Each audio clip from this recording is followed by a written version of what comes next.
This is the Parents Who Think debate show. Today is episode 2 of our Are We Creating Mollycoddled Kids debate. I'm Danusha Malina-Derben.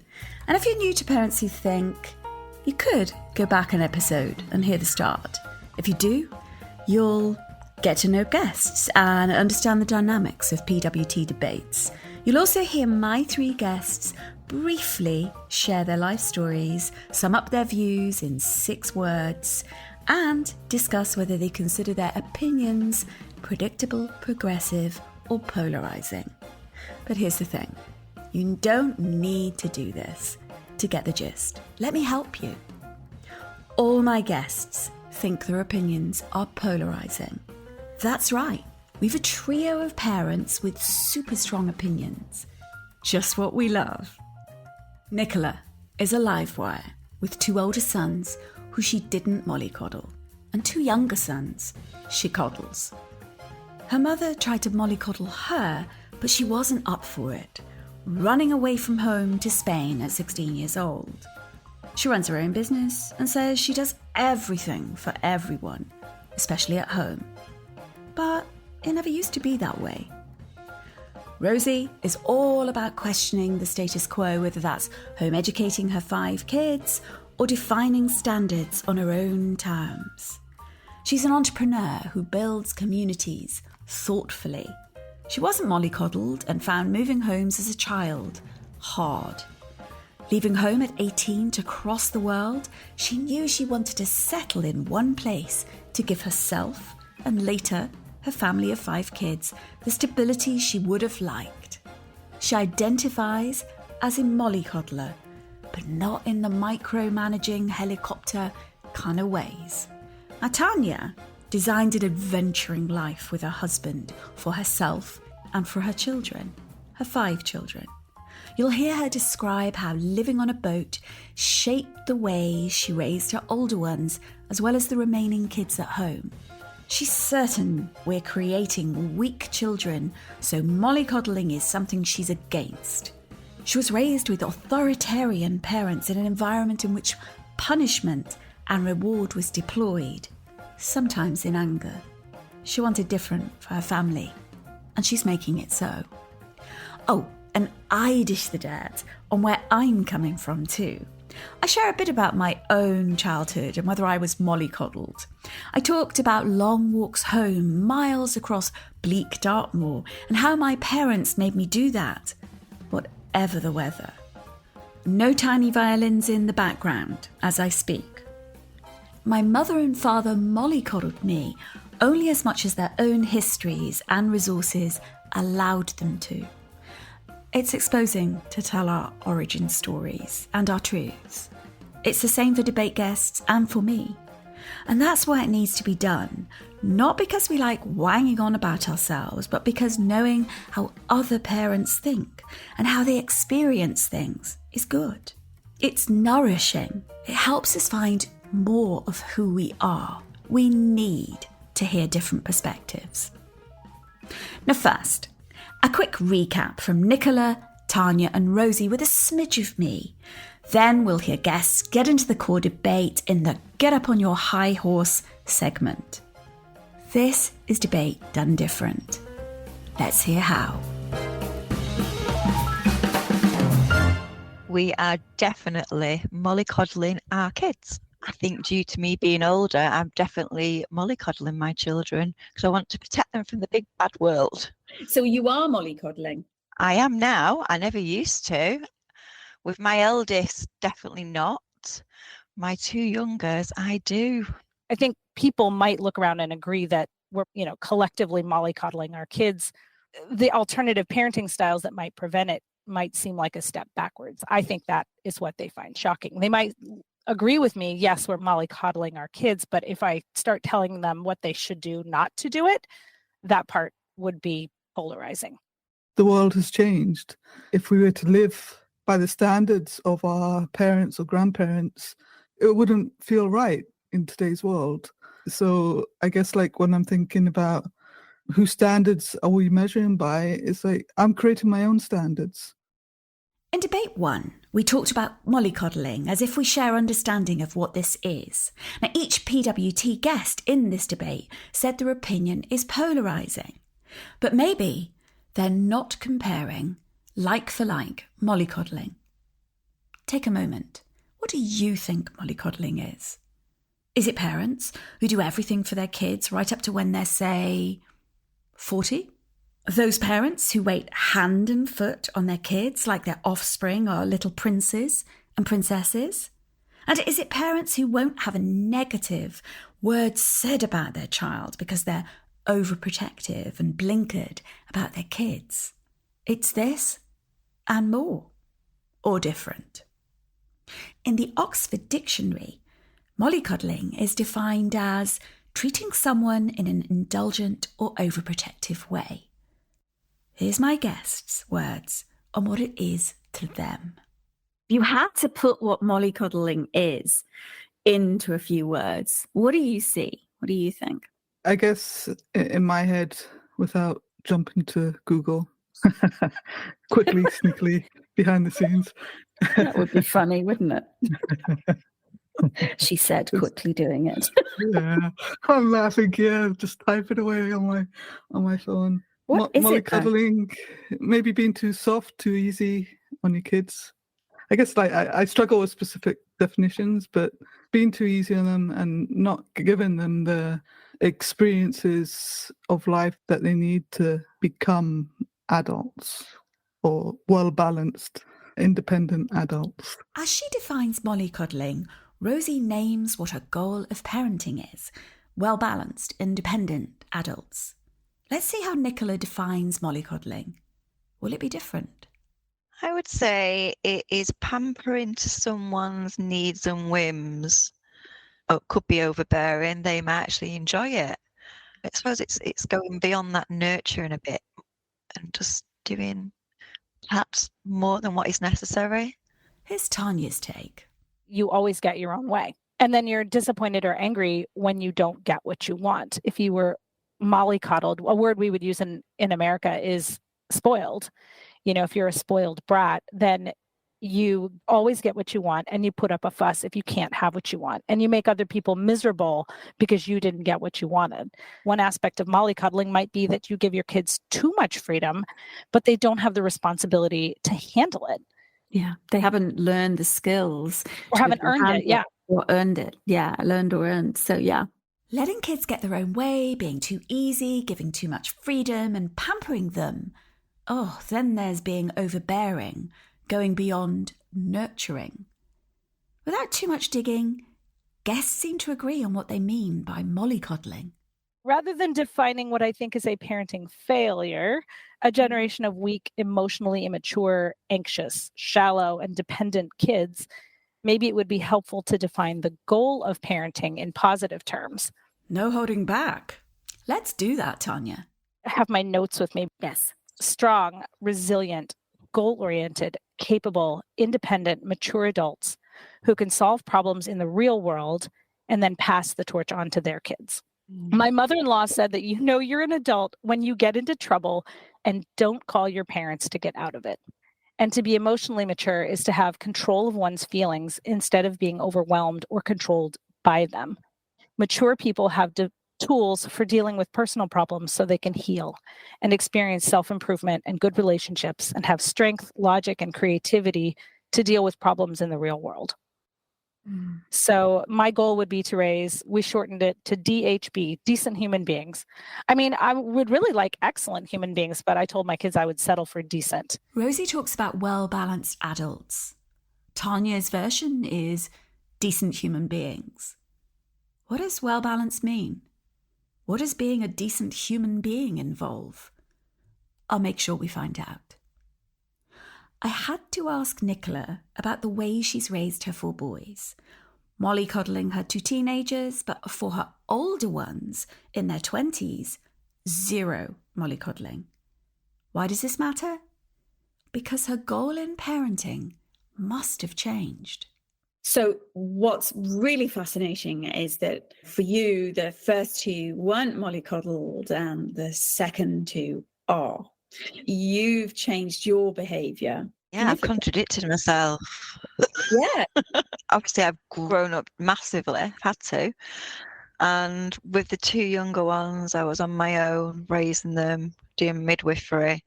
Didn't have a car, so I was public transport. So everything was just dun, dun, dun, dun, dun, 100 miles per hour. Even though now I've still got my businesses, I'm still busy, busy, busy.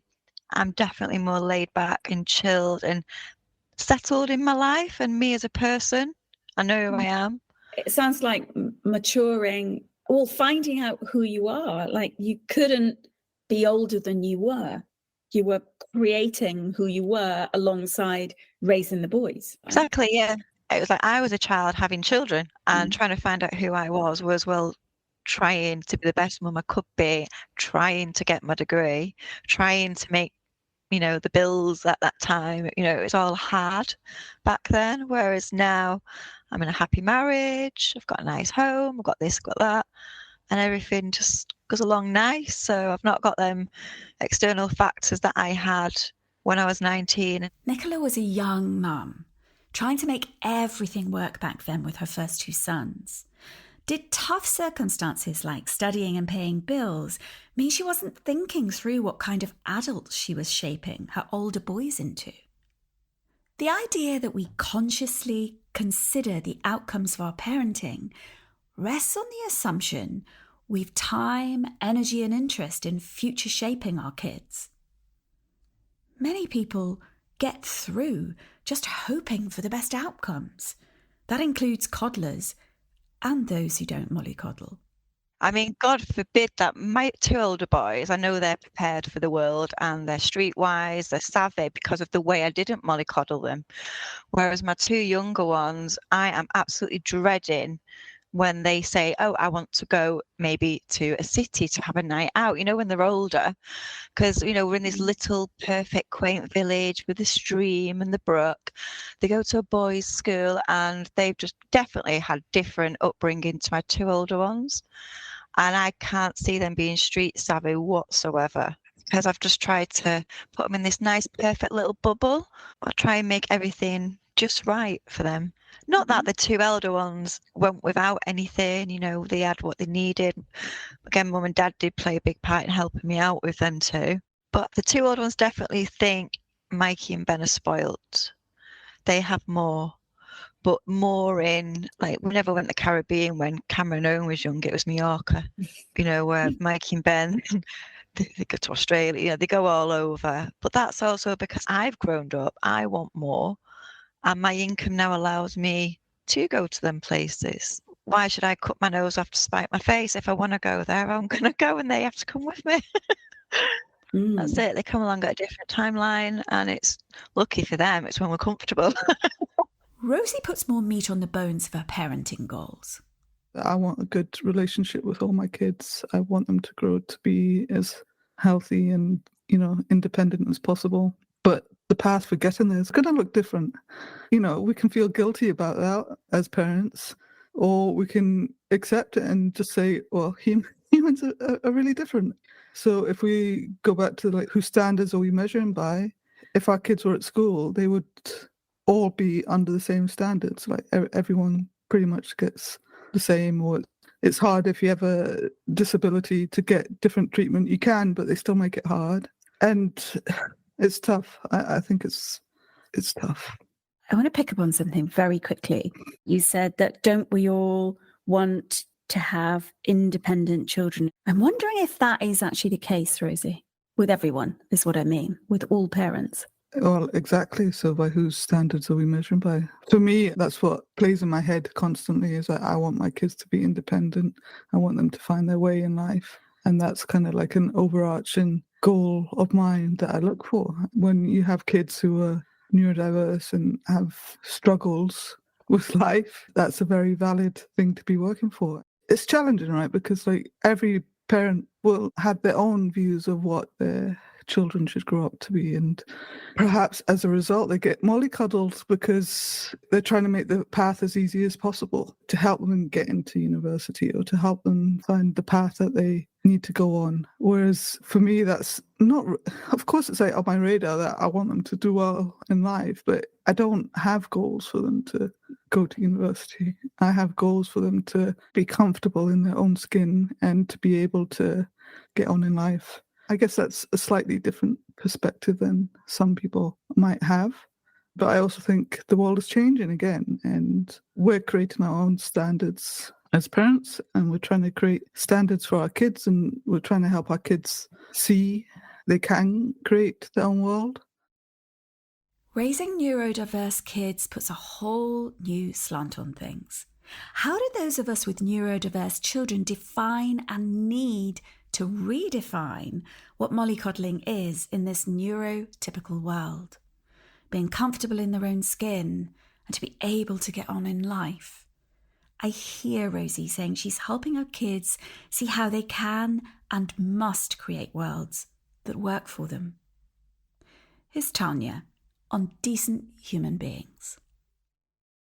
And there were definitely my opinions about what makes you a decent human being or not a decent human being, but they all knew what the expectation was.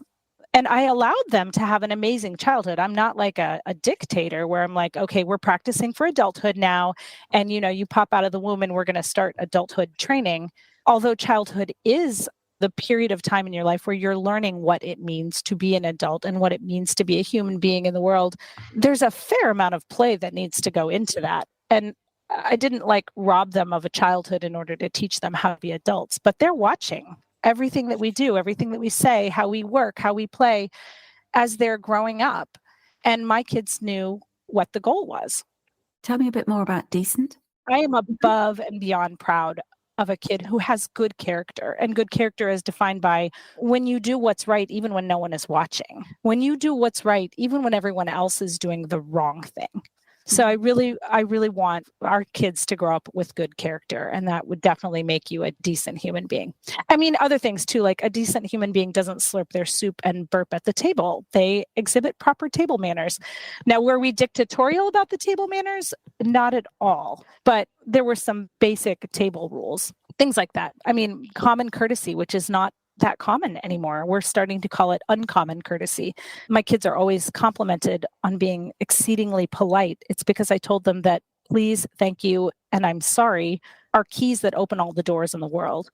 And so far that they've found that to be true. So a decent human being is polite and hardworking and has good character and does the right thing even when no one is watching, and is also compassionate to others and doesn't participate in bullying when bullying is happening. They come to the defense of a weaker person. I mean, I could go on and on. We keep veering into differences among our kids, as well as the way we parent them. Each of my guests talk about this. So you parent differently with each child because of birth order, because you're growing and changing, because each kid's personality is different. We deal with them as individuals, and they know that. Tanya mentions personalities. Nicola talks about timelines and resources. Here's Rosie. And I guess, without getting too distracted, is that could look different for each child or each person. If we're to consider the diversities that each child or human needs, I don't think we should kind of look at it as a one-fits-all kind of scenario. Does that mean to say that you would have different standards for different children around mollycoddling? Because you've obviously got 5. So do you have different standards of mollycoddling? I think I probably do. I think I'd be lying if I don't. I think overall we have general standards that we want the best for our kids, and we want our kids to be independent as quickly as possible. How that actually happens looks different for each child. It's hard when you've got 5 kids, right? And you have to almost treat them differently sometimes. And sometimes the kids don't see that. Or if you don't communicate the reasoning behind things, and it can easily cause friction between the kids, kind of like if they see that someone's getting preference over another, or someone gets more than the other, and they don't have an understanding why, then it can cause a friction. So I don't know if it's different for each child, but I definitely treat them differently according to their needs, but my goal is the same. I need to hear examples of different treatment to understand how mollycoddling plays out, or not. Listen to this one. So, a great example from this morning. The baby, Ben, he's in his room having a lovely sleep. So I'm doing all my cleaning. I go in his room and I find plates. Now, he's not allowed plates, but there's plates in his room upstairs. So rather than tell him off, which I usually would do with the older ones for having plates upstairs, I wake him up in a nice manner, tickle his back, tell him his room's a bit of a mess and he needs to address it and there's plates. Yeah, Mum, okay, I'll get to it. I walks out the room. An hour later, he's still in his pit. The plates are still there, and this is now irritating me. But instead of telling him off, I just take the plates downstairs and put them in the dishwasher myself. So, yeah, he gets away with murder. Ben is 13. In that respect, I mollycoddle them. Obviously, they've got the mobile phones. If they do leave the house, I want the mobile phones on so I can track them wherever they are, or they can get in touch with me. I'm constantly soppy with the younger one, definitely. He's the apple of my eye type thing, and he gets away with anything with that small grin that he does. I do everything for him, to be honest. From that extreme, let's visit being at sea on a boat. We had our fair share of hardship. Our kids were not sheltered from hardship and storms at sea and discomfort. Maybe it was the homeschooling that helped with the self-discipline and self-direction. Maybe it was because we had a rigorous chore chart. Like from the time that you're 3 years old on our boat, you have chores. If you experience the fun and joy of the family, you are expected to do the work of the family. If you eat the food, you help prepare the food or clean up after the food or shop for the food. Like basically, if you don't work, you don't eat on our boat. And that sounds harsh, but it's also a harsh reality in life. And we also expected obedience from our kids. I mean, immediate obedience, like obey now, ask questions later. And for us on the boat, that is largely a safety question as much as it is a we would like to like our own children question. If I said to a kid, you go do this, and then they do it, they can come back to me later and say, like, why did you do it that way? Why did you ask me to do that? And then I would be happy to explain. And in some cases, in an effort to swing the pendulum, I over-explained. And my kids were like, it's fine, Mom. I'll just do it. You don't. Like they would start yes-mamming me to get me to shut up. Like, stop explaining yourself. It was the moment to ask Nicola this. So do the young boys do any chores? So I'll ask them, and this is not every day. They won't do something every day. But if I say, can you put the dishwasher on? They'll do it after a bit of pushing. They will walk the dogs for me, but no, they don't get up and think for themselves and go, oh, right, Mum's working today, so I'll do the hoover, or I'll empty the dishwasher, or I'll walk the dogs. I have to prompt them to do anything. This is a good example. I was getting very stressed out. I had 2 months of invoices I need to input, and the computer wasn't doing what it should have been doing. So I had a meltdown. I cried, had a tantrum, went to the back garden, and on the patio, obviously the dog had been to the toilet. Whereas usually I would clear that up, just get on with it. I shouted upstairs. I went, can someone please help me? The dogs have pooed in the garden. And because I was having this tantrum, Ben straight away ran down and he did it. Whereas normally I'd kind of be ignored unless I did have that paddy. Yeah. So that's what it takes. It takes you having a meltdown and to get things done. Tanya's kids obey, then ask later. Nicola needs a meltdown before her kids help in the house. Rosie is keeping her kids away from bad situations. Here's how. I've been, for example, unschooling my kids for 12, 13 years now. My education choices is very much about mollycoddling as well. People say, you're not being hard enough on your kids, or you're not working them hard enough, you're not pushing them hard enough. And that's all related to mollycoddling. Lots of people would see homeschooling or home education, but even more unschooling. So having children at home that aren't following a curriculum, for instance, of any sort, or, there are so many shades, aren't there, Rosie, of unschooling? Nevertheless, there is this whole question of whether that is, just get them in their uniform and get them into school, get them into the system. It's what's right for people. So I can see that there's big links with mollycoddling and your choices, your education choices.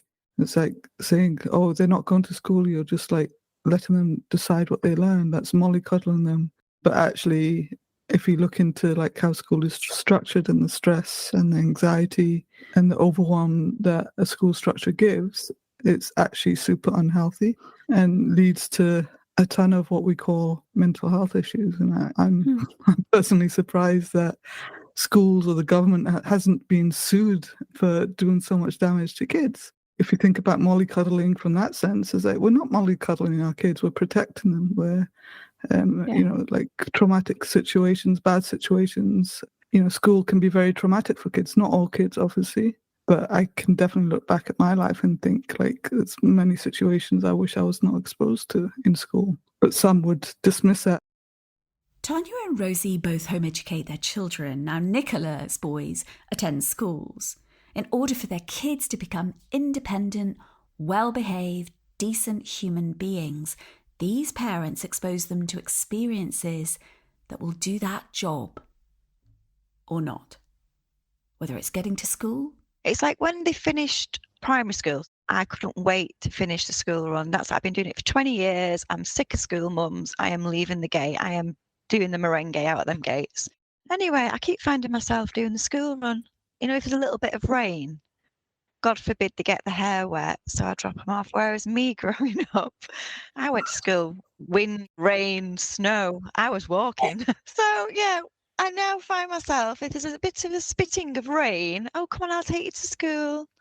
Yeah. Like I'll go in the bags, I'll get out the dirty gym kit. They should be doing that. If they want a clean gym kit, they should be giving it to me. And I know I'm making a rod for my own back, or I've already made the rod. I've already made it. I mean, my husband, he's mollycoddled as well. I do everything for him. He was mollycoddled off his mother, so he's just used to that. Or teaching kids to learn self-control. We had a whole spanking conversation around the dinner table not too long ago, and they're all of the opinion that they would spank their own kids. They think that they're looking around at their peers and at kids that are coming up, and they're like, those kids need spanking, so we need to bring it back. And that it was generally done in a positive way that helped them get themselves into line. And that the goal of discipline in our home was self-discipline. I would say, look, if you can get yourself under control, then I don't have to control you. I don't really want to control you. I want you to be the kind of human being that can control yourself. So if you can get yourself under control, then I don't need to use a heavy hand. Did Tanya just say heavy hand? Tell me something. Did you spank the children? Yes, we did spank. And now I want to talk about it for just a moment. But I think in the same way that we might define mollycoddling, we might also need to define spanking. And so when I was a kid, I got spanked with my dad's belt, usually when he'd had enough, when he was already fed up and irritated and he had threatened a few times. And when I did get the spanking, I deserved it. I more than deserved it. Absolutely. I hated it, of course, and it was painful. And I didn't like that he did it when he was angry. So for me, a hard line between spanking and abuse is the emotional control of the parent.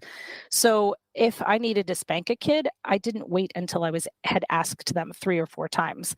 We always had very clear consequences, and spanking wasn't the only consequence. By the time my kids were older, it was push-ups. Like the other day, my 12-year-old daughter, who's verging on 13, made some mouthy remark, which is kind of new for her. And my mom would have smacked my face. I mean, really like giving me the back of her hand across the face. I would not have been allowed to speak to my mother that way. And my instinct, I could feel my fingers twitching and I'm like, oh, I hated being slapped. I am not going to slap my kid. So I told her to go to the other side of the room and do 12 push-ups. You do your push-ups in the age. Do 12 push-ups over there because that was totally uncalled for. You can't talk to me that way. And I need you on the other side of the room because if it had been me speaking to my mom that way, I would have gotten smacked. I'm not going to smack you. Do push-ups. It was kind of that interaction. I don't want to discipline when I'm angry. So if I needed to spank a kid, where there was a clear expectation, I asked you to do this. If you, it was usually defiance, danger, and disrespect. I think those were the three things. There was like a hard and fast, you will definitely get a spanking. If I ask you to do something and you say no to me and show defiance, you will be getting a spanking. And there isn't going to be like, counting to 3, or you go to your room, I'll be down in just a moment. And we used a wooden spoon because we didn't want to hit our kids with our hands. I mean, we had our own set of rules so that we weren't abusing that authority. An upcoming PWT debate is planned on, is it ever okay to smack? What are the laws about smacking or spanking children across the UK? I mean, is it illegal to spank kids? Not in some parts of the UK. And in other parts, it depends on how old the child is and how reasonable the physical punishment is. In both Scotland and Wales, there's a legal ban on smacking children. It became illegal in Scotland in November 2020 and in Wales in March 2022. In other parts of the UK, smacking a child is still legal in certain circumstances. Now let's return to Tanya in Florida. And actually, we like natural consequences much better. Getting a spanking, this is what we told our kids when we had a house in Clearwater, Florida, and it was on a kind of busy street. And we just told our kids, if you step across the line of that driveway, I'm going to spank you. I'm not going to be angry about it, but you will get a spanking every time you step over the edge of the sidewalk because I don't want you to get hit by a car. And getting a spanking is much, much better than getting hit by a car. And it's much better than falling overboard. So our goal was always self-discipline. I don't know if other parents think through that much. Why am I not videoing this? How I wish I was. I do ask myself, am I being too easy on them? Should I be pushing them more? Am I mollycoddling them? I definitely we definitely have discussions about that as parents. It's like, should we force the kids to do something which is totally not our style? We worry that not forcing them to do something is mollycoddling to some extent. It's like, just giving them a bit of taste of reality is how society often thinks. But at the same time, we feel very uncomfortable doing that because we know that could have quite serious impact. So it's trying to find that balance of how much do you push or how much do you trust the process, or almost accepting that we might mollycoddle them a bit and we might get it wrong, but at least we're trying and we have the best intention. It's incredibly complicated in some ways. So the choice to build your own standards, almost countercurrent to typical society, and opens up your entire relationship around, well, what do we ask them to do? What actually do we? Are you asking anything of them? Or what are you asking and why? What's it for? Like, you're really questioning pretty well everything here. There's a difference between being comfortable in their skin and what will they do for jobs? In other words, all these discussions and thoughts like rolling round with great care. I mean, incredible care. Yet, Rosie, it sounds experimental. It is experimental. It is, I think. But so is the school system. But because it's been around for 100 years, people don't see that. So it's like, yeah, we'll experiment and we'll do our research and we'll try to get things right, but we will get things wrong. But, I try my best not to feel bad when we do get it wrong. But the reality is the flip side is also experimental. Like putting kids on the naughty step is experimental, right? What's not experimental about that? It's an approach, for example, that, some person has come up with and has stated it's a good idea, but actually it's not, at least in my opinion. But, how is that not experimental? Like, any advice you get is experimental, and the advice you get 50 years ago is going to be laughed upon now because it's like so wrong, or like our understanding of how we should live has moved on. Yeah. So what would you say to people who would say, Rosie, surely your kids need to grow strong characters and go through the things that kids should go through to find out, as you said earlier, how hard life is out there? I would say, yeah, whatever, in your opinion. They don't have to. I just don't think they have to. Why not? Because they're great human beings that we don't have trust in, and for some reason society thinks of kids as not being these human beings, and we have different standards for adults than we do for kids. What we do to our kids, we wouldn't do to adults. You wouldn't stick an adult in a naughty step. You wouldn't stick an adult in isolation. You know, it's like, it's not good, right? It's just like, dude, that's cruel. It's like so cruel. Like the things we think are good for our kids, they're not good. Let's revisit that moment when Nicola saw forbidden plates in her youngest son's bedroom. What stopped you this morning from, instead of tickling his back, actually waking him and saying, this room's a dump, get the plates out of this room, you know you're not allowed, up, out, downstairs? That, Danusia, is how my two eldest would have been greeted this morning, all them years ago. But what stopped me this morning, I just looked at him and I thought, oh, look at him, bless. He's having a really nice sleep. He looks so comfy and cozy. That's what stopped me. Pathetic, isn't it? No, it's not pathetic. It sounds like you're infantilizing. Yes, I probably am. And I think because Ben is the baby, I know there's definitely no more coming. That door's been shut many years ago. So I do definitely do that to him. And what about Mikey? More so than Mikey. Doesn't get away with things as much as Ben. So he is still pampered, but I will be more, proactive with him. For example, I've just put an electric switch in my bedroom, which cuts Mikey's power off to his bedroom because we're having trouble with him waking up in the middle of the night, putting the game on when we're asleep. And we've tried removing the game, banning him, giving him time limits, putting restrictors on the internet, and he finds a way around it. He actually hacked the internet and changed the password. So we got an electric cut-off switch now, so I turn it off when we go to bed at night. So yeah, I think I am definitely tougher with Michael in respect to Ben. You've got a grade going on, a grading of tough, non-mollycoddling, a slight middle ground with Mikey, and full-on mollycoddling with Ben. Oh, definitely. You've got it to a T there, yeah. In next week's episode, we'll hear Tanya, Nicola and Rosie on what they think happens if we create mollycoddled kids in the if this, then that segment. They'll also share the one habit they have in their life because of their opinions. And I'll also dish more dirt on mollycoddling. In other words, I'll answer, do I mollycoddle my own kids? The last words from my guests. If we didn't give them that freedom, then the stress it would cause for us to try to force certain ways onto them, to force them to do certain things. They react with stress. And people say, oh, but you're mollycoddling them. But actually, no, it's like we're helping them be good, balanced human beings that are allowed to say no to things, and where they're allowed to get to the end goal in a different way. Rosie tells me about one of her daughters.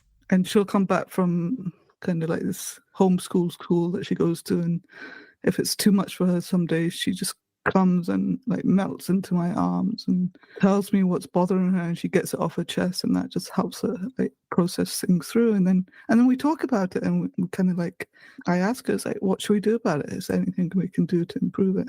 But some people call that mollycoddling. I will just call it, actually, I'm just trying not to let her have a life that leads to mental health issues, which many of these things do if they're not addressed. And Nicola gets reflective. I mean, it's all my own fault because I've always just got on with it and done it. They see mum as the woman who cleans, cooks, ferries around, does all this, and they only need to help if they are asked. But then again, dad's like that. He goes to work, he comes home, he goes and plays with his boat, plays with his bikes, and everything's done for him. So they've had that example from me from being babies. Does she like it this way? I do and I don't. Some days when I'm stressed and I'm really, got lots to do, I think I just wish someone would get off the backside and, help me out here. But then other days I just get on with it. We have quite set roles between me and Chris. He does his stuff, I do my stuff, and it's worked for 20 years. I suppose that's our marriage. Let's finish today with life on the boat with Tanya. So while we have these kind of strict limits on their behavior and on their screen time and on things like that, we actually opened the horizon wide open for them as human beings. I mean, just life on the boat and island hopping and meeting up with other nomads and adventure travelers has been a really fun aspect of our life. It wasn't, all rules and consequences. There's a lot of reward involved in what we do. And when you like your kids, you want to take them on cool adventures, and you can trust them. If you take them into a strange place or to someone's home in another country and that person serves weird food, you know that your kids are just going to politely try the food, even if they don't like it. They're not going to say anything about it. You can kind of trust them in different environments because they have that self-control. You're not worried about what's going to happen to them. Thanks for listening to this episode of Parents Who Think. If you'd like to react in some way to something you heard, come on over to the Parents Who Think Substack community or on our YouTube page, you guessed it, called Parents Who Think. Thanks for being such a great supporter of the show. And remember to tune in for the next instalment of this debate. Take care.